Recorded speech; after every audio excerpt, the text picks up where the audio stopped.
क्या है ऐसा जो हम भोलेनाथ जी से सीख सकते हैं? यहाँ तो हर कोई बस एक लोटा जल की बात लिए घूमता है। दुनिया तो बस पागल हुई है लौंग काली मिर्च कमल गट्टे चढ़ा चढ़ा कर। पर क्या है ऐसा जो भगवान शंकर जी से सीख सकते हैं हम, इम्पोर्टेंट बात जिसे अगर हम अपनी ज़िंदगी में अप्लाई करेंगे ना तो ज़िंदगी बड़ी शांति और सुकून से जी पाएंगे। हाय, तो आज फिर से लेकर आई हूँ मैं अपनी एक पावर टॉक। ऐसी कौन सी चीज़ है जो शंकर जी से हम सीख सकते हैं? तो मुझे लगता है ऐसी दो चीज़ें हैं। पहले तो शंकर जी से हमें सीखना चाहिए विष पीना।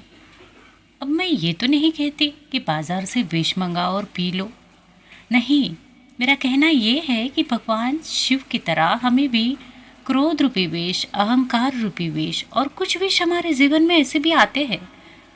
जैसे कोई हमें अपशब्द बोलकर चले जाते हैं, कोई बेवजह हमारा अपमान करते हैं, और उस विष को भी ना हमें पीना आना चाहिए।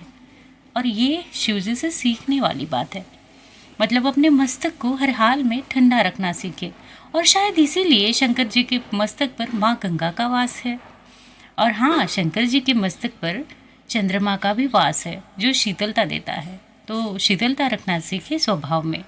अब जैसे धतूरा हो या फिर कांटे हो, जो भी चीज़ें विषैली है वो भी तो शिव जी ने अपने पास रखी है।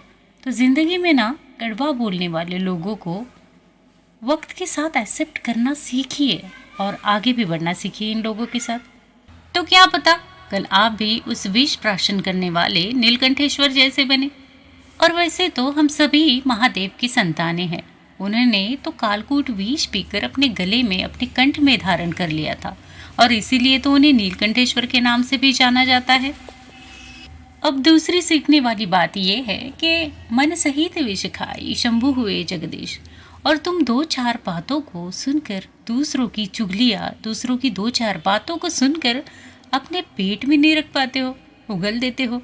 जिन बातों से नुकसान होना हो, जिन बातों से झगड़े होने हो, जिन बातों से अशांति फैलनी हो, जिन बातों से लोगों के बीच में क्लेश पड़ने वाला हो, ऐसी बातें तुम पेट में नहीं रख सकते। ये भी तो एक प्रकार का विष ही है जो तुम फैलाते हो दुनिया में।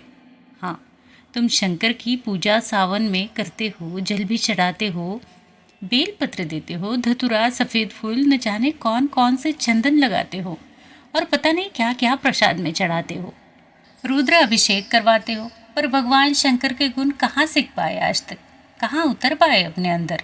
भगवान शंकर कहते हैं कि चाहे जहर कितना भी हो अपने भीतर रखना।